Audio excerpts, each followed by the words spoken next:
pendant la période de votre maladie, ça n'allait pas si bien avec vous, au point où vous avez été déporté pour la garnison militaire de Yaoundé. Là, vous n'étiez pas dans tous vos états parce que vous étiez dans un état tellement critique. On attendait juste le pronostic vital du docteur. Mais un jour, pendant que vous étiez couché malade, votre épouse a appelé le pasteur, le révérend pasteur Charlie Kemetia, qui a déclaré cette parole. Il a dit dans 72 heures exactement, parce que vous étiez dans le coma, vous ne pouviez pas savoir ce qui se passait. Dans 72 heures, vous allez vous lever. Et lorsque vous êtes arrivé dans cette garnison militaire, il y avait des personnes qui attendaient juste que vous mourrez parce que votre état était critique. On savait que non, d'un moment à l'autre, vous allez mourir. Les gens venaient voir si vous êtes mort du jour au lendemain. On approchait votre chambre pour voir si vous êtes encore vivant. Mais à cause de la déclaration prophétique de l'homme de Dieu, le révérend pasteur Charlie Kemetia, le visionnaire de la cité de célébration, à la 72e heure exactement, vous vous êtes levé avec un cri Jésus. Et depuis ce jour, vous êtes debout jusqu'à présent. Vous n'êtes plus malade, vous êtes en santé et vous êtes là aujourd'hui pour faire connaître aux yeux du monde ce que le Seigneur a fait dans votre vie. Papa, nous vous écoutons. Merci beaucoup. Je veux d'abord remercier notre papa Charlie Kemetia pour tout ce qu'il a fait pour nous. J'ai la douleur de vous parler parce que cette histoire me révèle beaucoup de choses. Ça a commencé d'abord ici à l'hôpital régional où j'ai été interné pendant 4 mois. Durant les 4 mois, papa n'a cessé de prendre de son temps avec tout ce programme qui comporte en lui pour me suivre. Je remercie aussi notre maman qui est assise parce qu'elle n'a cessé de venir m'assister à l'hôpital avec des gros mets. Quand un malade peut voir, il dit merci pour ce mets. Je remercie également tous les chrétiens présents parce que tous connaissent l'histoire. Il y a beaucoup de chrétiens qui sont venus à l'hôpital régional me suivre. À vous, je dis également merci parce que c'est par votre concours que j'ai retrouvé ma santé. Merci également pour papa parce qu'en lui, j'ai vu de lui un homme puissant. Il n'agit pas comme ceux dont nous comprenons ailleurs comme des pasteurs, mais il agit en parole. Et sa parole est puissante. C'est ce que moi je connais. Quand Dieu veut faire quelque chose pour quelqu'un, la personne ne peut même pas savoir. C'est quand l'acte que Dieu a prévu pour toi agit spontanément devant toi que tu dis donc c'était comme ça que ça devait se passer. Juste une semaine avant ma maladie que j'ai chuté dans mon salon, ma fille m'avait dit, qui est assise, m'avait dit, papa, je veux conduire, je veux conduire, je veux conduire. Mais à quoi tu sais de conduire? Elle dit, je veux conduire. Sa maman qui était mon épouse a dit, ne lui fais pas conduire, dit qu'on le laisse. Si un enfant prend l'opportunité de faire certaines choses, laisse-lui faire. C'est Dieu qui prévoit ça pour lui. Alors que c'est ça qui m'a sauvé à la minute où je suis tombé dans mon salon. Nous avons mangé tous au salon. Quand j'allais me coucher, j'avais un début de mal au niveau de la cheville. Quand je tourne, ma fille était là. Elle me voit seulement comment je tombe à côté du congélateur. Elle dit, maman, voilà papa qui est tombé. Et nous étions vers les 23 heures. Ma fille m'a transporté dans ma voiture qu'elle a appris à conduire. Vraiment, je suis ému, même par le tremblote, parce que c'est ça que je me révèle. Elle m'a amené de Batié à Bafoussam, passant tous les contrôles que cette route compose. Me laisser à l'hôpital régional de Bafoussam. Et ainsi, elle dit à maman, je prends chemin pour aller regarder les enfants. Sa maman lui pose la question de savoir, est-ce que tu vas arriver? Elle dit non, ne te dérange pas. Quand elle gare la voiture, elle appelle, maman, je suis à la maison. Sa maman me dit, elle m'a appelé, hein? Je dis, ok. On m'a interné à la médecine B, pour un début, à l'hôpital général, où j'ai suivi le traitement, ça n'allait pas. Le matin de ce jour, je dis à ma femme, appelle-moi papa. Tout ce que je sens, si je ne vois pas, je ne serai pas guéri. Subitement, Mon épouse appelle papa. Pendant un temps, il était au culte. Il dit que ça va aller, j'arrive.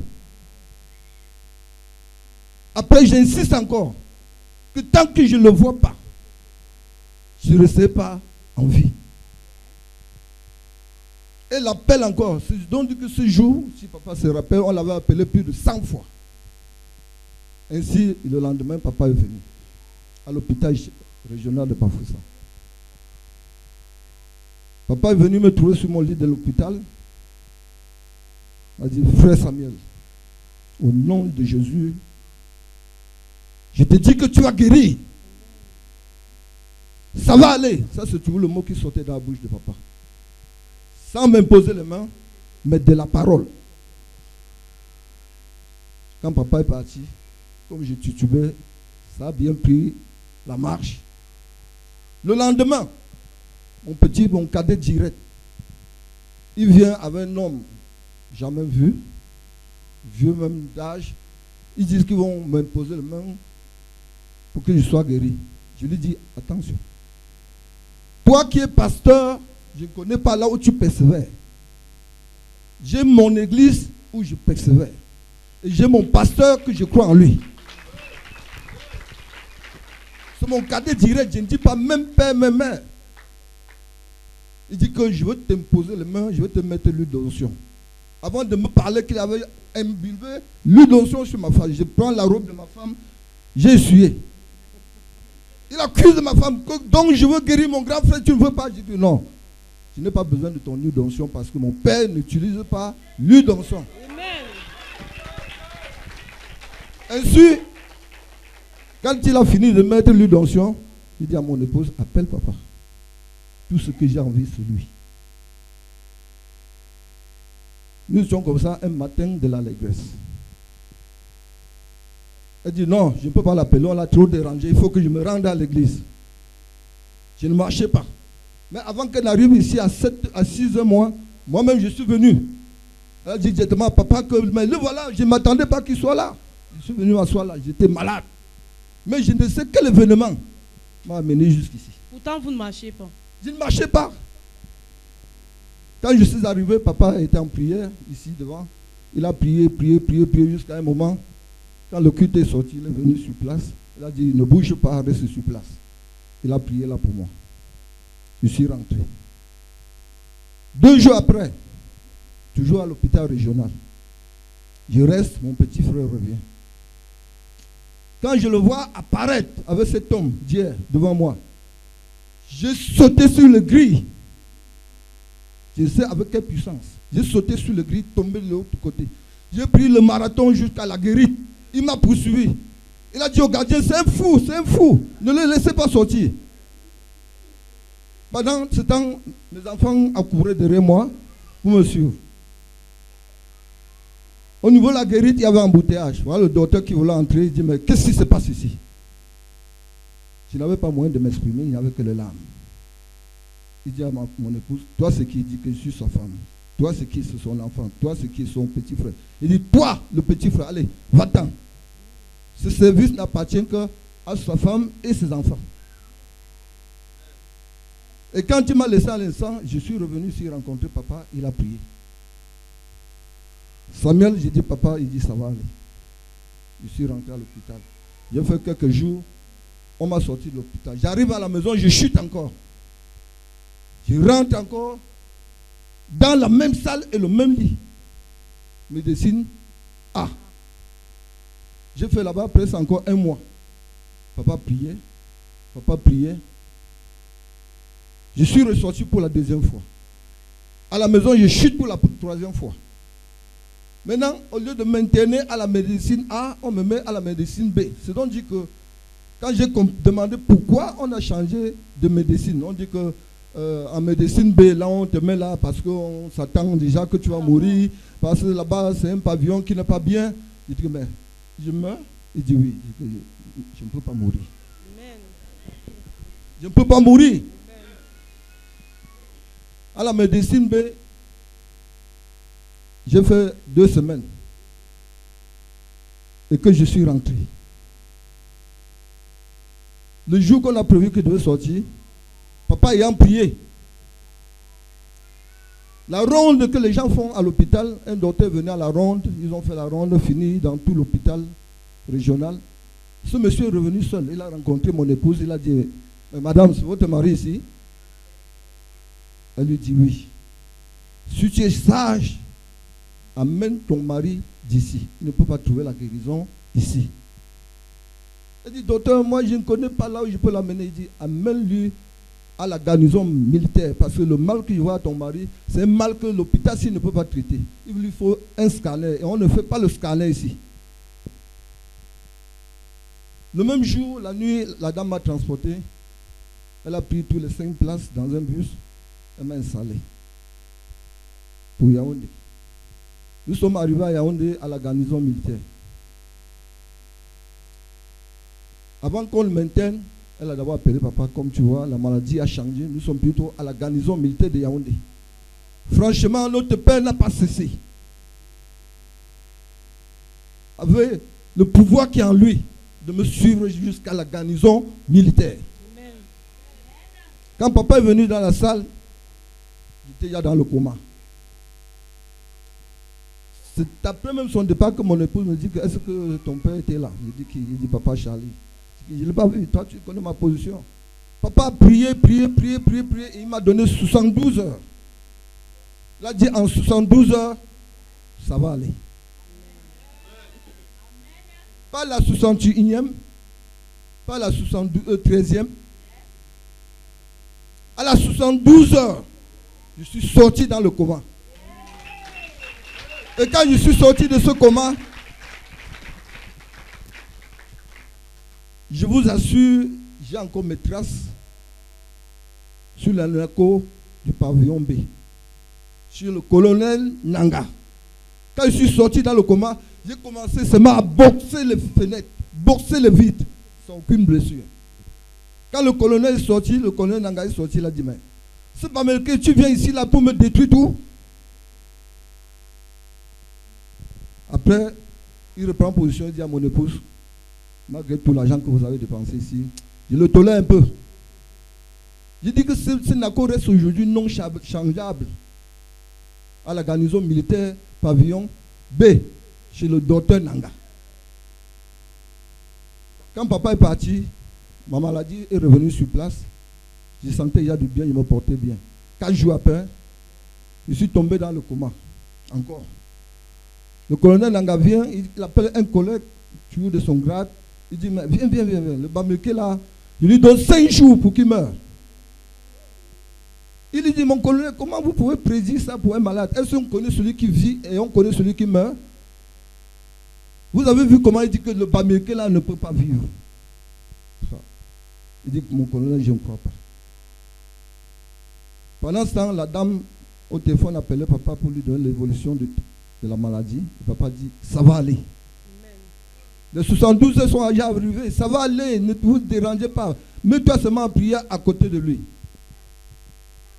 Voilà, c'était un frère de Christ, en Christ, où je me suis baptisé à l'église Yahshua de Yaoundé.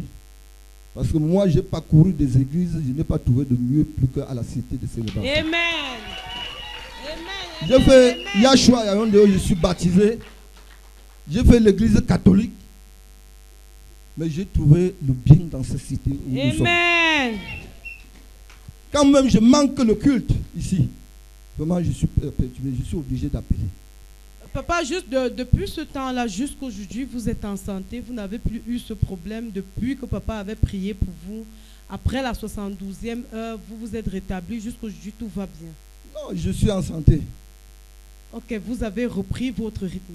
Même pas un mot de tête depuis que papa a fait tout ça. Amen. Je suis au milieu de vous tous les jours. Nous sommes ensemble. Quand je manque le culte ici, c'est pour une autre cause. Ce n'est pas parce que c'est la maladie.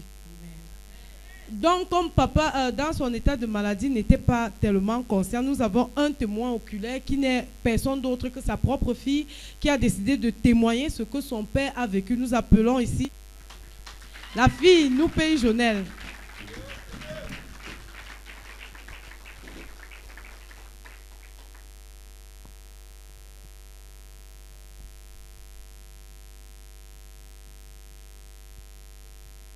Bonjour, vous êtes la fille de papa Samuel. Et vous êtes le témoin oculaire de ce qu'il a eu à vivre pendant le cours de sa maladie. Vous êtes là aujourd'hui pour nous faire part du parcours de la maladie de votre père. Il a vraiment, je ne sais pas quoi dire.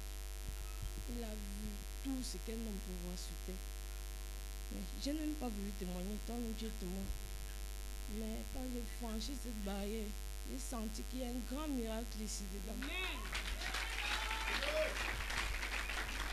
Quand on m'a demandé de témoigner, papa m'a regardé.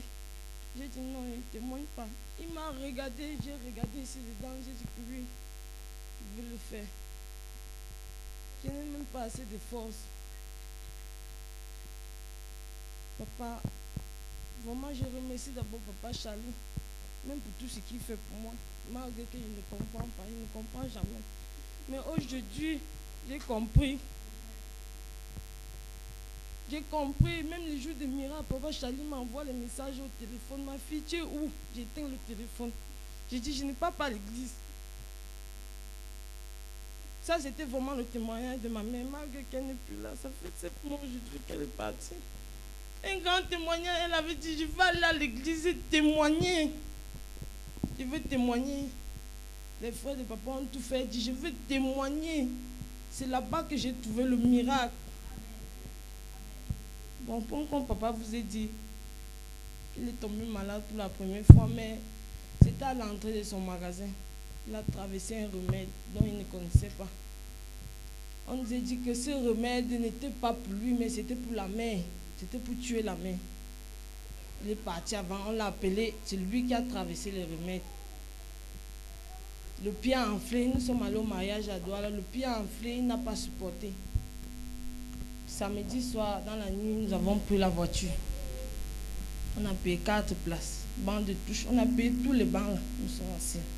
Nous sommes rentrés sur Bafoussam. Sur Baté. De là, il a dit que non. Maman a dit, je t'amène à l'hôpital. Il dit non, je m'en vais à l'église.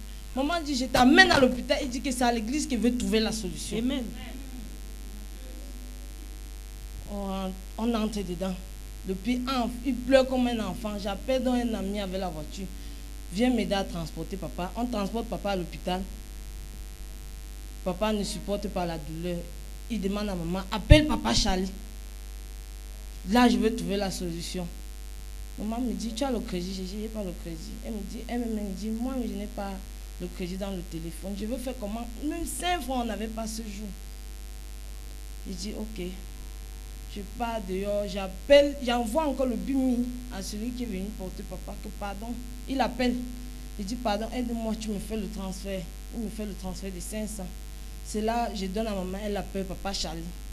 Papa Charlie s'est mis en prière. La phase de la maladie a changé jusqu'à... Nous-mêmes, on croyait que non, c'est fini. On a fait près de 2 semaines à l'hôpital régional. Que ça va aller. Nous sommes sortis.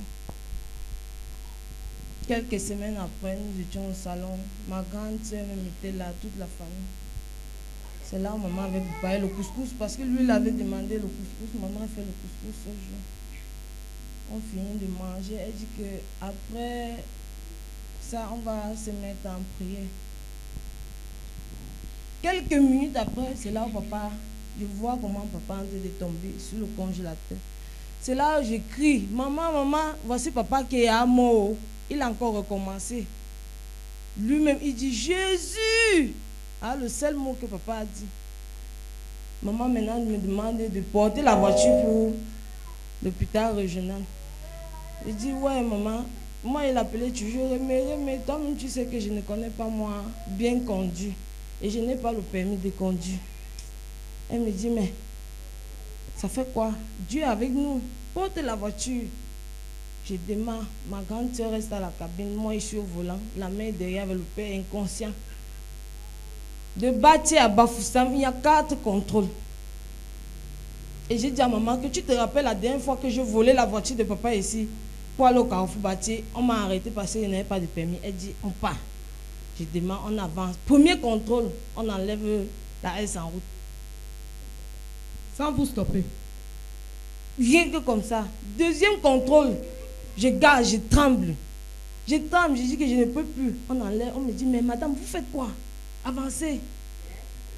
J'avance. Troisième contrôle.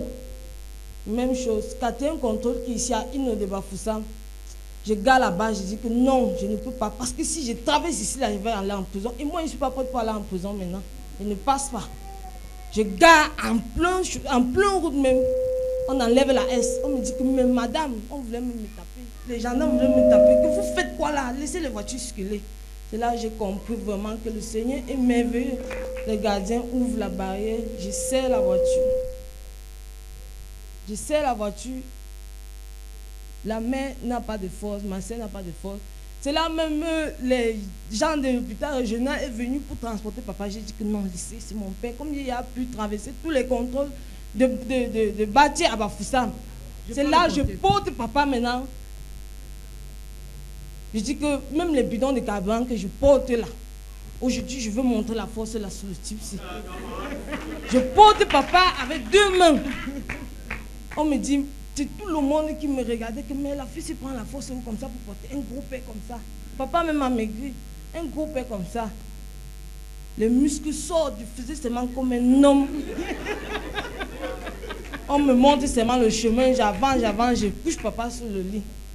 Maman me dit que tu es une fille forte. Comme je n'ai pas de garçon, tu es mon garçon. Subitement, elle appelle papa Charlie. Il se met à prier, maman elle-même se met à prier.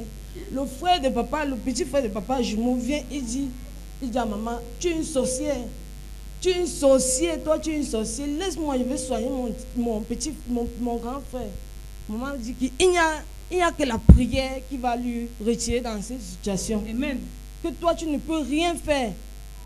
Il tourne le dos, il part. Parce que tout ce que papa parlait là même, on laissait mal raconter. Il était inconscient. Il délirait, papa était fou. Il ne comprenait plus rien. C'est là, après ça, je rentre. J'ai dit, maman, je veux rentrer. Elle dit, mais tu vas rentrer comment? Comme tu as pu garer ici là, sans permis. Au retour là, on peut te faire quelque chose en route. Il était presque 22h. J'ai dit que non, on ne peut rien me faire. Comme je suis arrivé ici là, je veux retourner la voiture ici et rentrer avec. Elle me dit, là je vais appeler l'ami de papa. Le matin, il va rentrer avec la voiture. Je dis non, les enfants ne peuvent pas dormir seuls à la maison. Je tourne la voiture. Jusque là, on enlève la S en route. Je passe, madame. Je passe. Je pars, je gare. Je l'appelle, je suis bien arrivé. Elle dit que grâce à Dieu, merci beaucoup. Nous aimerons beaucoup plus que vous évoquez les faits qui se sont passés à Yaoundé, surtout plus pour la 72e heure. Oui. Nous voulons savoir si à la 72e heure net, comme le pasteur Charlie a déclaré, la chose s'est réalisée.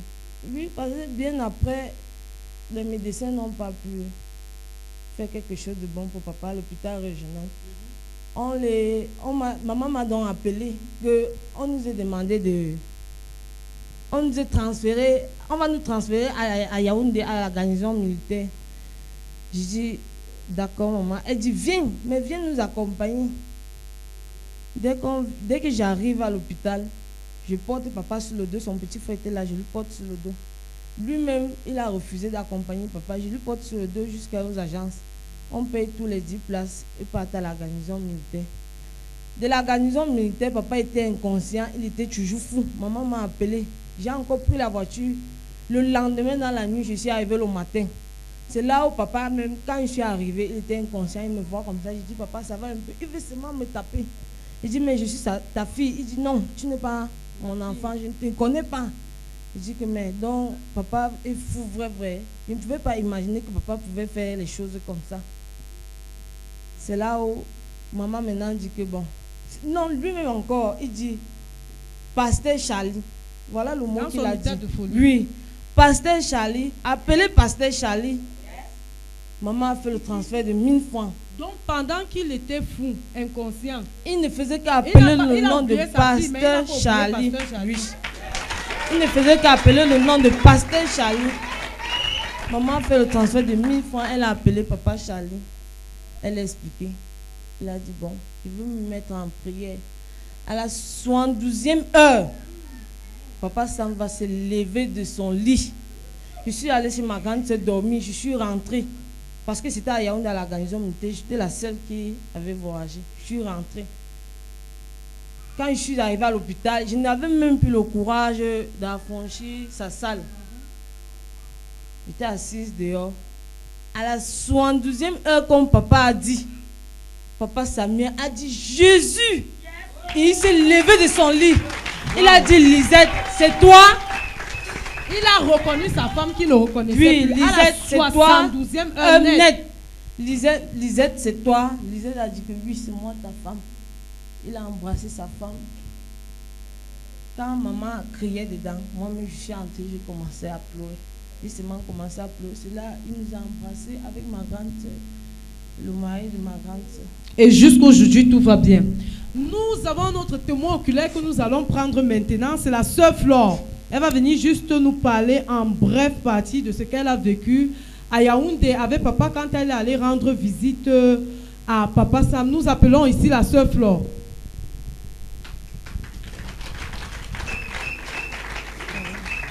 Je sais notre témoignage, j'ai fait un petit truc rien que. Mais ce n'était pas écrit là. Ok, la sœur Flore va patienter. Elle dit qu'elle a un témoignage, un petit truc. Qu'elle nous fasse donc part de son témoignage. C'est par rapport à cette église. Vraiment, j'ai compris qu'il y a un très grand miracle ici dedans. Parce que, un peu du deuil de la mère. Quand la mère est décédée, nous étions à l'hôpital. Rien que ses enfants, on appelait sa maman même qui est à Yaoundé. Elle dit, je n'ai pas l'argent de transport. On appelle aussi ma grande soeur qui est à Yaoundé. Elle dit, je n'ai pas l'argent de transport. J'appelle celle qui je suis directement, qui est mariée à Douala. Elle prend la voiture avec sa fille. Elles arrivent là. La prière, jusqu'au matin. Quand elle arrive, on finit de faire la prière comme ça, maman décède. C'est là on appelle toute la famille maintenant. Ils viennent. Elle commence à dire. Elle pleure un peu. Rien que sa mère même, qui n'a pas les pieds, elle marchait déjà. J'ai dit que mais, donc tu as attendu que ta fille meure avant de venir marcher. Elle dit que, elle m'engueule. Je dis ok. Elle finit de pleurer. Elle dit à ses soeurs, c'est son mari qui a tué. C'est son mari qui a tué. L'église là n'est pas bien. On a gardé le calme. Maman fait une semaine à la mort. Ma grand-mère, qui est la mère de ma mère, m'a amené chez un tradipraticien. Mais je suis arrivée, je ne suis pas entrée. Je me suis assise dehors, elle est entrée. Un petit garçon, c'est là où il dit à ma grand-mère que c'est l'église et c'est le mari de ta fille qui a tué ta fille. Je te donne 7 jours. Son mari va mourir. Le jour de l'enterrement, tu vas voir les miracles. Et les miracles étaient comme ça. Les frères de l'église et papa qui avait prié que sa puissance était chez nous-mêmes. Amen. Il parlait de ça. Il dit à ma grand-mère, le jour de la levée de corps, tu vas voir un homme en veste. Il parlait de papa Charlie. C'est là où moi j'ai compris qu'il parlait de papa Charlie. Ma grand-mère vient en pleurant. Elle pleure seulement avec le nom du père.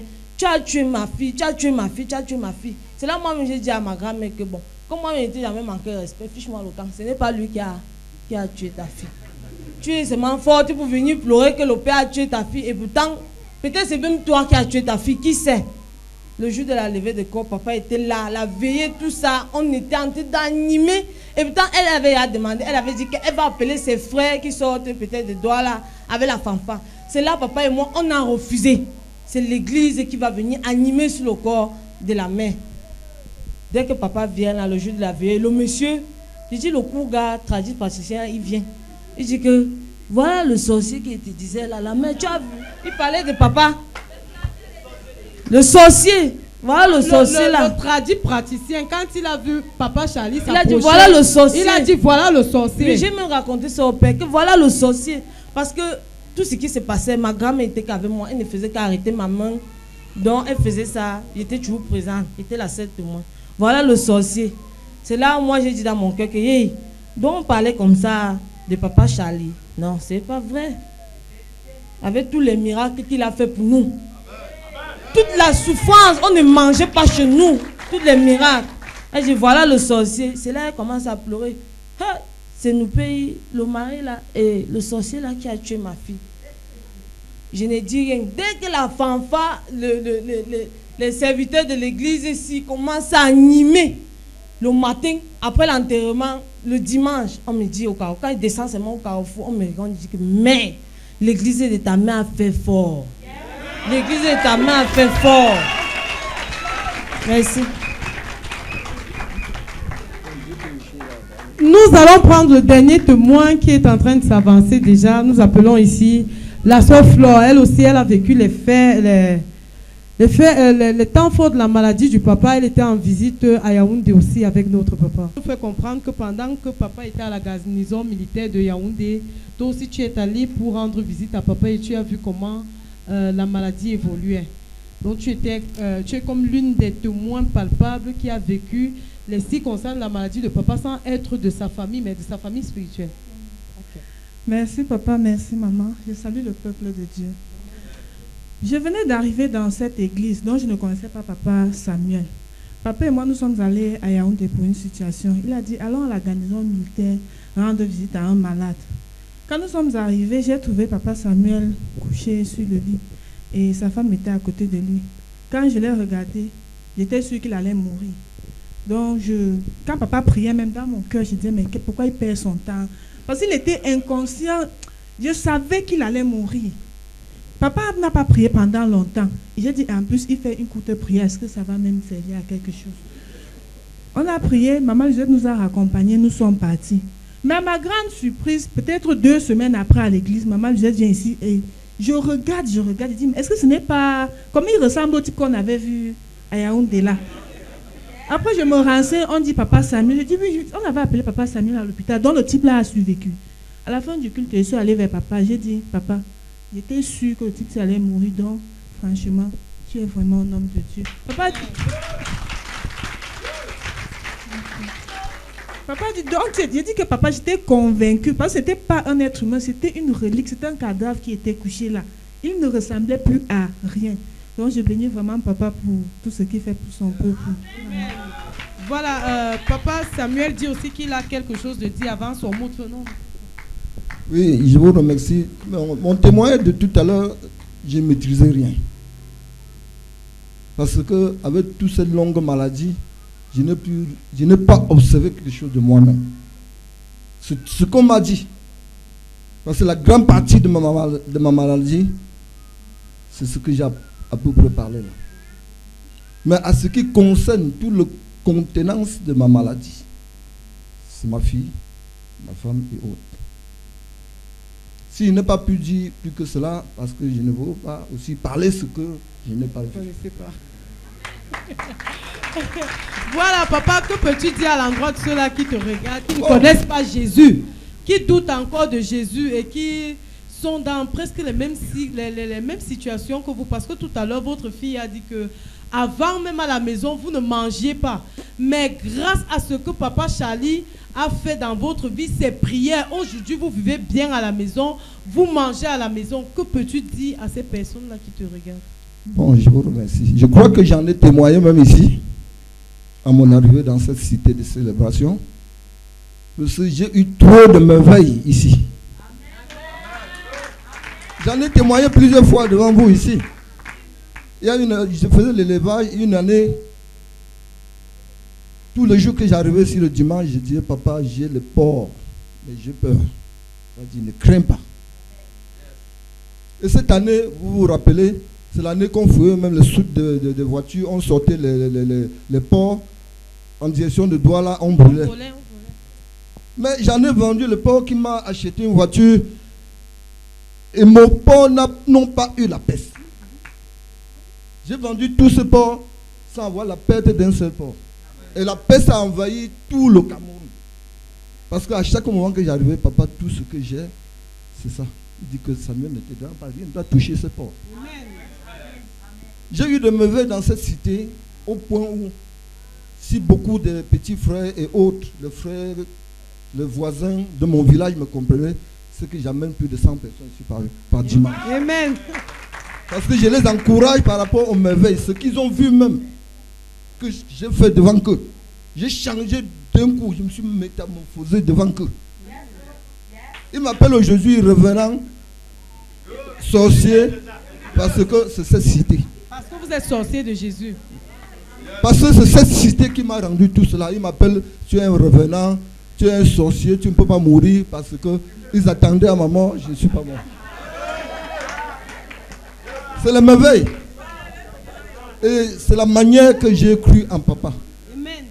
C'est la manière que j'ai cru en papa parce que j'ai contourné, comme je vous disais tantôt, que j'ai contourné les églises. Je n'ai pas eu la parole. J'ai fait l'église catholique, sauf protestant, le quoi et quoi à Yaoundé. Je ne peux pas vous cacher. Mais ici, je vous dis encore que quand je manque le culte, ça se ressent sur moi. Ça, par moment, j'appelle Pasteur Kala. Et le merveille même que j'ai eu dernièrement, 7 heures, pendant que j'étais dans la grande concession pour puiser avec les produits chimiques, une branche d'arbre a arraché ce produit, m'a infecté l'œil. Je ne voyais plus. Du coup, quand j'ai attrapé le numéro de Pasteur Kala, je l'ai appelé. Il dit que je me mets en prière, je vais appeler tous les frères. Et à la fin d'appeler papa, 7 heures, ça va aujourd'hui. J'ai eu des miracles. Je dirais seulement à ceux qui me suivent que la cité de célébration, c'est là où on célèbre vraiment. C'est là où il y a le vrai Dieu. C'est mon trésor à moi. Je ne sais pas si quelqu'un d'autre peut dire aussi comme moi, c'est mon trésor.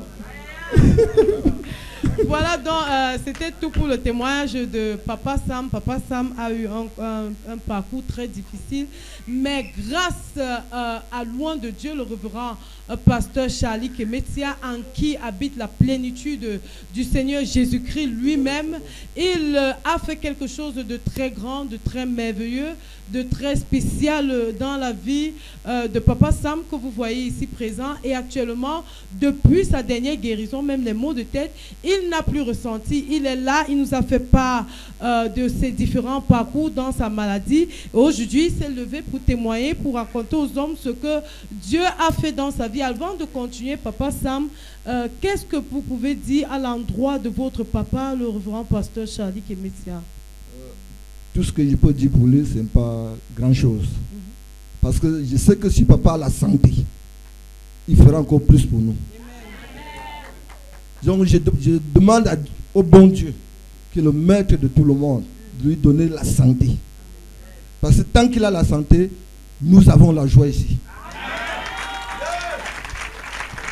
Tant qu'il a la santé, nous avons la joie ici. C'est ainsi que Papa Sam chute. Voilà, c'est ce que le Seigneur fait à la cité de célébration.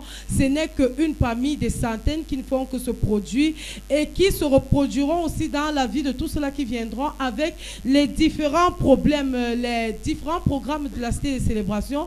Nous avons tous les dimanches culte de louange et d'adoration à partir de 8h. Le mercredi, nous avons Vie Victorieuse à 17h. Le samedi, nous avons un programme que nous avons tous les derniers samedis du mois, allégresse matinale, Dieu te fera rire. Et le vendredi, comme vous avez suivi la sœur Josiane, nous avons un programme tous les premiers vendredis du mois à partir de 21h très précise que nous dansons, nous louons Dieu et nous avons l'argent gratuit, donc l'argent miracle. Donc quand vous venez à ce programme, rassurez-vous, ouvrez votre compte bancaire parce que le Seigneur va déléguer un ange pour remplir votre compte bancaire. Si vous avez des téléphones portables de call boss, vérifiez à chaque instant de peur qui s'est produit devant la sœur Josiane parce qu'elle ne connaissait pas comment le Seigneur agit, ne se manifeste aussi devant vous. Nous avons aussi eu le témoignage de notre papa Sam, dont la peste a sévi dans la vie de l'Ouest, mais ses porcs ont été épargnés. Pourquoi? Parce que l'homme de Dieu, le révérend pasteur Charlie Kemetia, a juste déclaré et ses porcs ont été couverts par le Seigneur Jésus-Christ. C'est ce qui se passe à la cité de célébration et c'est ce qui va toujours se passer dans la vie des bien-aimés. Toi qui me regardes dans cet instant, le Seigneur Jésus qui au travers de son nom, le révérend pasteur Charlie Kemetia, qui agit à la cité de célébration et qui a eu agi dans la vie des bien-aimés, va aussi agir dans ta vie si seulement et seulement tu te lèves tout d'un bond pour arriver à la cité de célébration. Les numéros, vous les aurez au bas de votre écran. D'ici là, restez connectés, que le Seigneur vous bénisse. Shalom.